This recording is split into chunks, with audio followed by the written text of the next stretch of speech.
Mi hermano sacó un préstamo de $750,000 a mi nombre para comprar una casa y mis padres me suplicaron que guardara silencio. No lo hice. Así que, durante la cena familiar, deslicé el reporte policial sobre la mesa. Era una mañana de martes cuando todo cambió. Estaba en mi pequeña oficina de fisioterapia, tomando un café descafeinado, revisando el horario del día. A mis 32 años, mi vida era simple: trabajar con pacientes, ayudarles a recuperar movilidad, ir al gimnasio y, de vez en cuando, salir con amigos a tomar una cerveza. Pero ese día, un correo electrónico del banco me dejó helado. El asunto decía: aviso de incumplimiento de pago, hipoteca. Pensé que era un error, tal vez uno de esos correos fraudulentos que intentan robarte información. No tenía ninguna hipoteca. Vivo en un apartamento alquilado, modesto pero suficiente para mí. Sin embargo, el correo parecía real, con mi nombre completo, mi número de cuenta y un monto que casi me hace tirar el café: $750,000. Llamé al banco de inmediato. La representante, con voz monótona, confirmó lo imposible: había una hipoteca a mi nombre, además de otras deudas. Tarjetas de crédito, un préstamo para un auto de lujo y una línea de crédito para una empresa desconocida. Las deudas sumaban casi $1,000,000.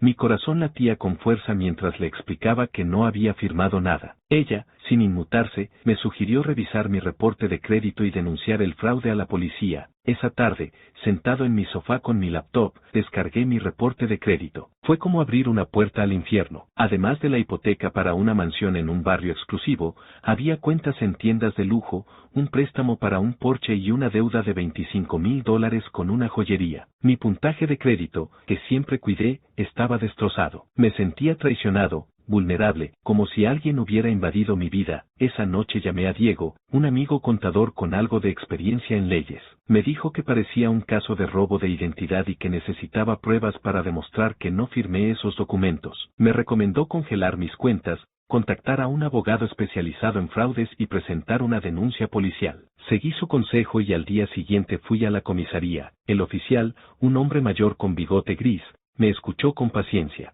Me explicó que el robo de identidad era común, pero necesitaba evidencia concreta: correos sospechosos, direcciones IP, firmas que no fueran mías. Anoté todo, sintiendo una mezcla de furia y confusión. ¿Quién pudo haber hecho esto? ¿Un desconocido? ¿Alguien cercano? Esa noche, revisando mis correos, recibí una llamada de mi mamá. Su voz sonaba tensa, como si ocultara algo. Me preguntó cómo estaba, pero su tono era forzado. Tras un silencio incómodo, mencionó que mi hermano menor, Oliver, quería hablarme de algo importante y me invitó a una cena familiar el fin de semana. No le di mucha importancia, pero algo en mi interior me alertó. Oliver, 5 años menor que yo, siempre fue el favorito de mis padres, el hijo prodigio. Mientras yo trabajaba duro para pagar mi carrera de fisioterapia, él parecía tenerlo todo fácil. Consiguió un trabajo bien pagado en tecnología tras la universidad, se casó con Madison, una mujer que vivía para las redes sociales, y siempre presumía de su vida lujosa. Nunca fuimos muy cercanos, pero tampoco enemigos. Éramos simplemente diferentes. El viernes,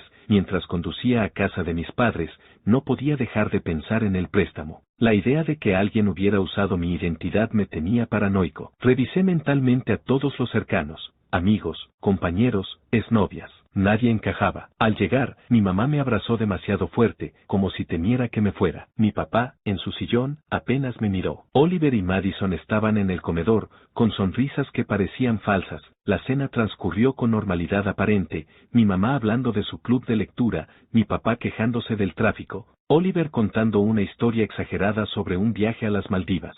Pero yo estaba distraído. Miraba a Oliver y algo no cuadraba. Su reloj nuevo, brillante, costaba más que mi salario mensual. Madison, con un vestido caro, hablaba de la renovación de su casa. ¿Su casa? Entonces, una idea me golpeó. Tras la cena, saqué mi teléfono y busqué la dirección de la mansión de la hipoteca. Coincidía con la que Oliver mencionó semanas antes, cuando dijo que se habían mudado a un lugar más grande. Mi pulso se aceleró. Era posible que mi propio hermano estuviera detrás de esto. No dije nada, pero mi mente estaba en caos. Me excusé para ir al baño, pero en realidad llamé a Diego desde allí. Le conté mi descubrimiento y me advirtió que no sacara conclusiones rápidas, pero que reuniera pruebas.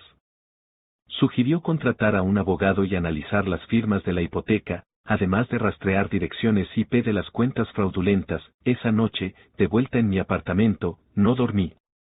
La idea de que Oliver hubiera hecho algo así me destrozaba, pero todo encajaba. Siempre fue el favorito, el que salía impune de todo. Mis padres lo defendían incluso cuando me debía dinero, como aquella vez que olvidó devolverme un préstamo para un coche. Y si esto era una traición mayor, a la mañana siguiente, contacté a Javier, un abogado especializado en fraudes que Diego recomendó. Javier fue directo, el robo de identidad entre familiares era difícil, pero no imposible de probar. Me pidió reunir estados de cuenta, correos y mensajes con Oliver. También dijo que contrataría a un perito para analizar las firmas y que investigaría las direcciones IP. Los días siguientes me convertí en detective. Revisé cada correo, cada notificación. Descubrí que las cuentas fraudulentas se abrieron en los últimos 18 meses, justo cuando Oliver y Madison empezaron a vivir a lo grande. Encontré un correo sospechoso enviado desde mi cuenta, pero con una dirección IP desconocida. Con ayuda de un técnico que Javier contrató, rastreamos la IP hasta un café cerca de la casa de Oliver. El viernes, Javier me llamó. El perito confirmó que las firmas de la hipoteca y las cuentas no eran mías. Las diferencias eran sutiles, pero evidentes.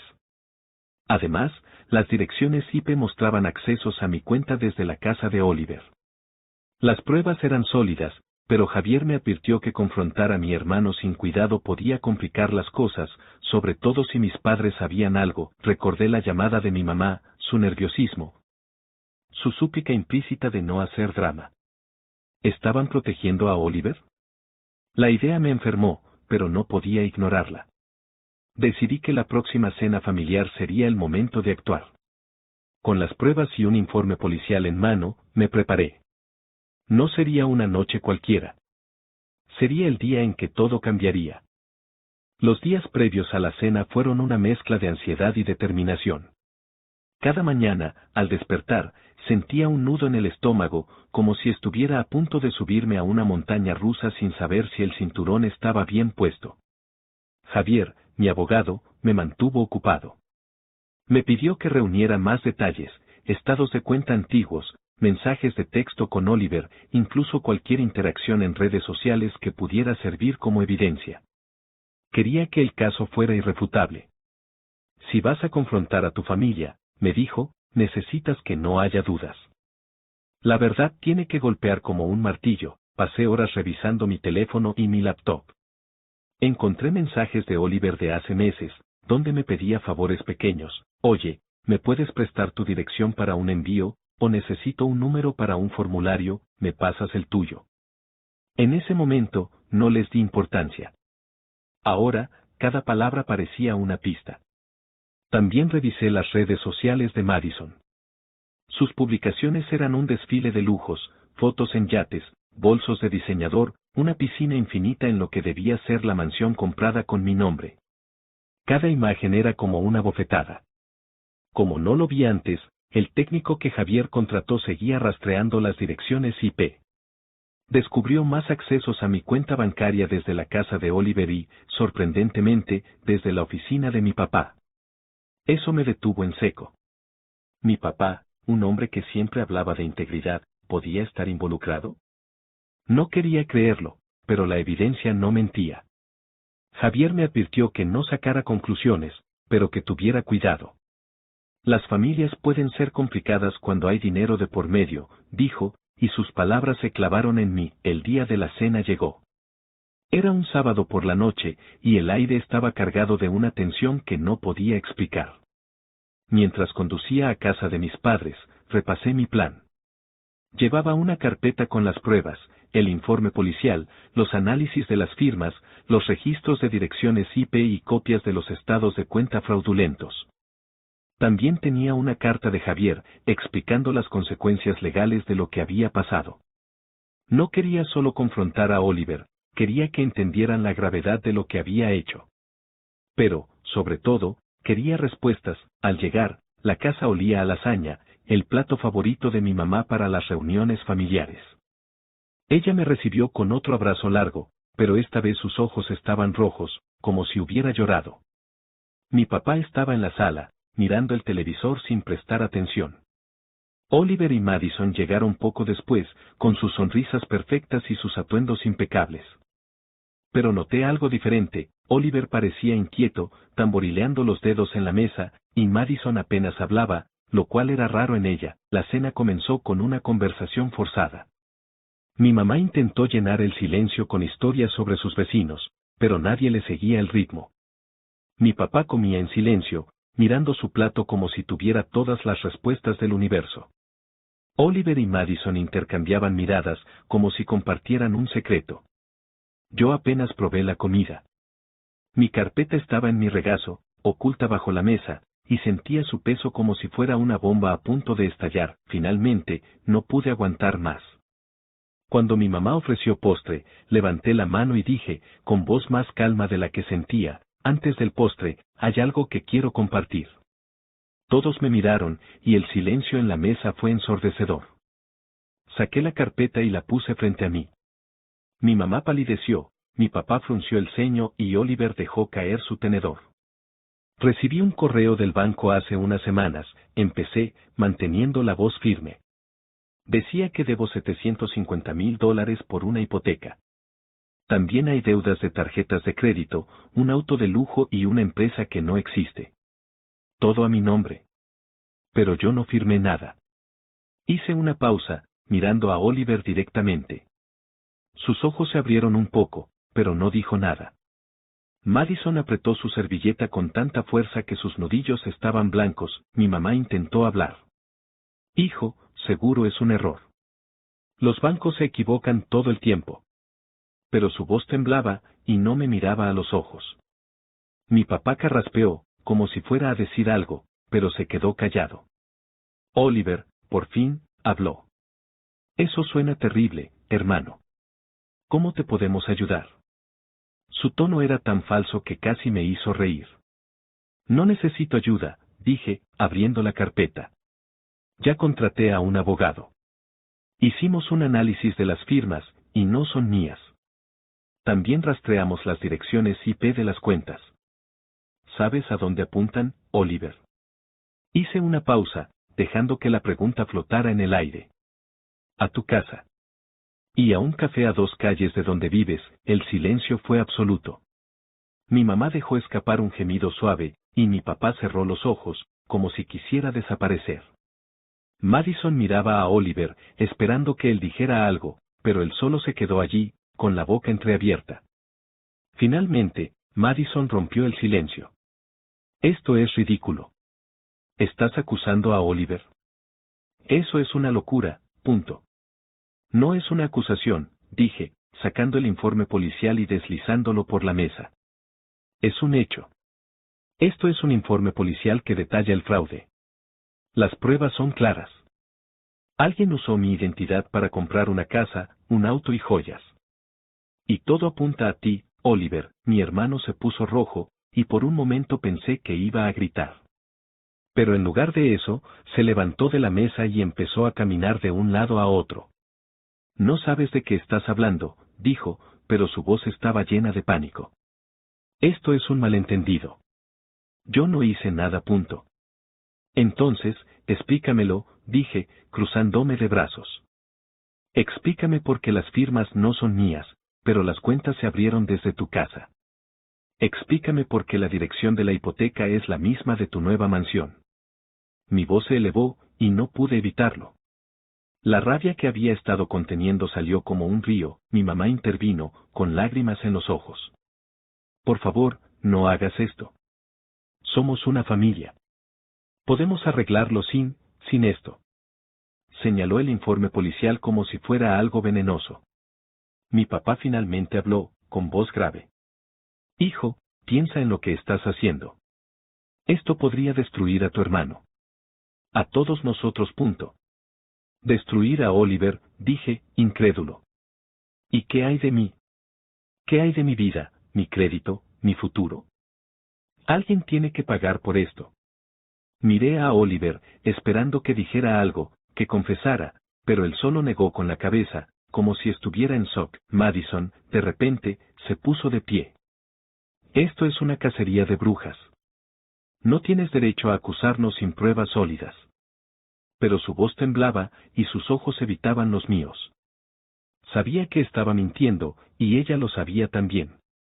Las pruebas están aquí, dije, golpeando la carpeta. Y hay más. El abogado tiene todo listo para ir a juicio si es necesario.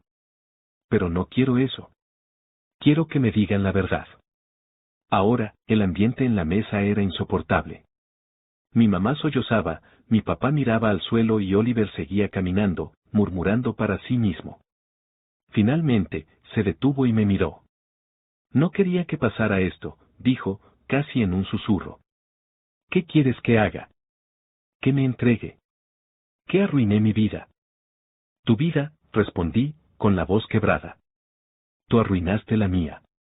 ¿Por qué, Oliver? ¿Por qué me hiciste esto? No respondió. En cambio, se sentó y enterró la cara en las manos. Madison lo miraba, pero no dijo nada más. Mi mamá se levantó y se acercó a mí, poniendo una mano en mi brazo. Por favor, hijo. No lo hagas. Podemos encontrar otra forma. No destruyas a la familia. Sus palabras me dolieron, pero también me enfurecieron. ¿Por qué siempre era yo el que tenía que ceder? ¿Por qué Oliver siempre salía impune? No voy a guardar silencio, dije, apartando su mano con suavidad pero con firmeza. Esto no es solo sobre mí. Es sobre lo que está bien. Oliver tiene que asumir las consecuencias. Miré a mi hermano, esperando que dijera algo, cualquier cosa, pero él solo bajó la mirada. La cena terminó en un silencio sepulcral. Nadie tocó el postre. Oliver y Madison se fueron sin despedirse, y mis padres apenas me hablaron mientras recogía mis cosas. Cuando salí de la casa, sentía una mezcla de alivio y tristeza. Había dado el primer paso, pero sabía que esto no había terminado. Las pruebas eran claras, pero la confesión de Oliver aún no llegaba, y mis padres parecían dispuestos a protegerlo a cualquier costo. Mientras conducía de vuelta a mi apartamento, supe que la batalla apenas comenzaba. Pero no iba a rendirme. No esta vez. Los días siguientes fueron un torbellino. Mi teléfono no paraba de sonar. Mi mamá me enviaba mensajes, suplicando que lo pensara mejor, que habláramos como familia. Mi papá, en cambio, me llamó una vez, con voz fría, para decirme que estaba dividiendo a la familia. Cada palabra era como un cuchillo, pero me mantuve firme. Había pasado años siendo el que cedía, el que ponía la paz por encima de todo. Esta vez, no iba a dejar que me manipularan. Javier, mi abogado, fue mi ancla en ese caos.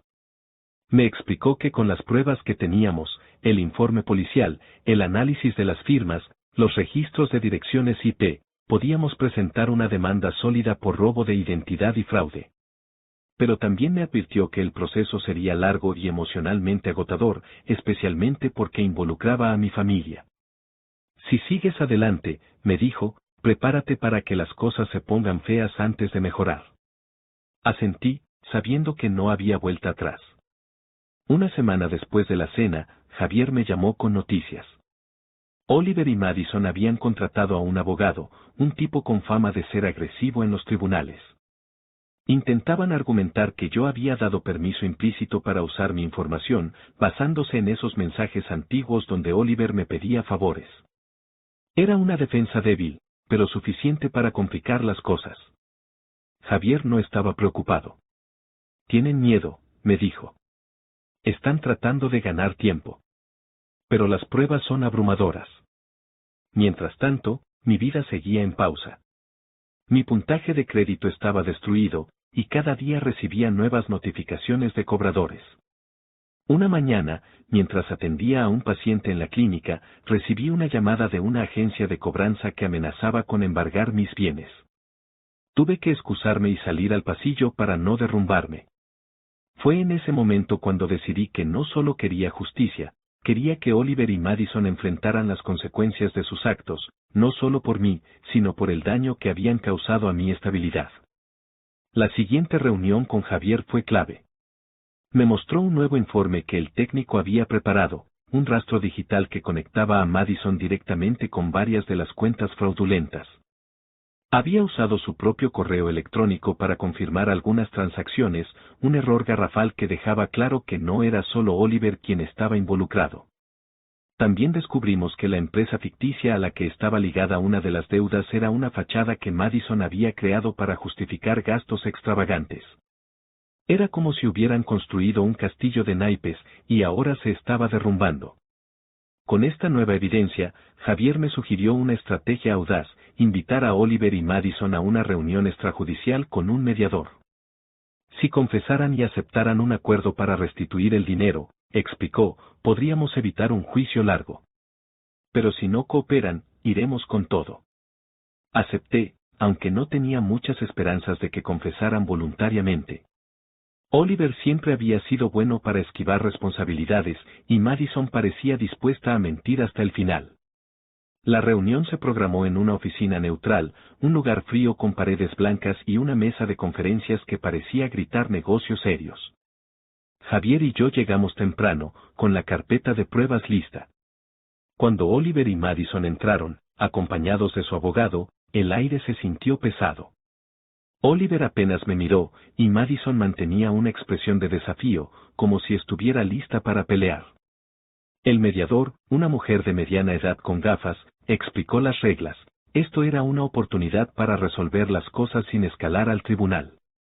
Javier presentó las pruebas con calma, pero cada palabra era un golpe. Mostró los análisis de las firmas, los registros de IP, los correos de Madison. Cuando terminó, el mediador miró a Oliver y Madison, esperando una respuesta. El abogado de ellos intentó interrumpir, hablando de malentendidos y permisos implícitos, pero el mediador lo detuvo. Señores, las pruebas son claras. ¿Qué tienen que decir? Por primera vez, vi a Oliver romperse. Sus hombros se hundieron, y su voz tembló cuando habló. No quería que llegara tan lejos, dijo. Solo necesitaba un poco de ayuda para empezar. Pensé que podía devolver el dinero antes de que lo notaras. Madison lo interrumpió, furiosa. No digas nada, Oliver. Pero él la ignoró. La casa, las tarjetas, todo se salió de control. No sabía cómo parar. La confesión fue como un peso que se levantaba de mis hombros, pero también una puñalada. Mi propio hermano, alguien con quien crecí, había jugado con mi vida como si fuera un juego. Pregunté lo que necesitaba saber. ¿Por qué yo? ¿Por qué no pediste ayuda? Oliver bajó la mirada. Porque sabía que dirías que no, y mis padres, ellos siempre me apoyaron. Pensé que tú también lo harías. Eso fue lo que más dolió. No solo el fraude, sino la idea de que mis padres lo sabían. Cuando pregunté si ellos estaban involucrados, Oliver dudó, pero Madison habló, con voz cortante. Ellos no sabían los detalles. Solo les dije que necesitábamos ayuda con la casa. No preguntaron mucho. No supe si creerle, pero la rabia hacia mis padres creció. ¿Cómo pudieron ser tan ciegos? El mediador propuso un acuerdo: Oliver y Madison pagarían una restitución parcial inmediata, venderían la casa y asumirían las deudas. A cambio, yo no presionaría para cargos penales más severos. Javier me miró, esperando mi decisión. Quería que pagaran, pero también quería cerrar este capítulo. Acepté, con la condición de que confesaran todo por escrito. Semanas después, la casa se vendió, y parte del dinero fue a cubrir las deudas. Oliver y Madison enfrentaron cargos menores por fraude, pero suficientes para que pasaran unos meses en prisión. Mis padres, destrozados, intentaron hablar conmigo, pero yo necesitaba espacio. Cada conversación con ellos era un recordatorio de su complicidad tácita, de cómo habían elegido a Oliver una vez más. 2 años después, mi vida había cambiado. Con la ayuda de Javier, logré limpiar mi crédito, aunque tomó tiempo y esfuerzo. Compré una casa modesta con mis ahorros, un lugar sencillo pero mío, ganado con trabajo honesto. Empecé a reconstruir mi relación con mis sobrinos, los hijos de Oliver, que no tenían culpa de nada. Los visitaba los fines de semana, ayudándolos con sus tareas o llevándolos al parque. En ellos encontraba algo de la familia que había perdido. Mi trabajo como fisioterapeuta se convirtió en mi refugio. Cada paciente que ayudaba a caminar de nuevo, cada sonrisa de alivio, me recordaba que podía construir algo bueno, incluso después de tanto dolor. Oliver y yo no hablamos más, y aunque a veces sentía un vacío, también sentía paz. Había enfrentado la traición, había exigido justicia, y había salido adelante. Una tarde, mientras regaba las plantas en mi nuevo patio, recibí un mensaje de mi mamá. Era una foto de ella con mis sobrinos, sonriendo en un picnic. Debajo, escribió, "Te extrañamos". No respondí de inmediato, pero guardé la foto. Tal vez, con el tiempo, podríamos sanar. Pero por ahora, estaba bien conmigo mismo. Y eso, después de todo lo que había pasado, era suficiente.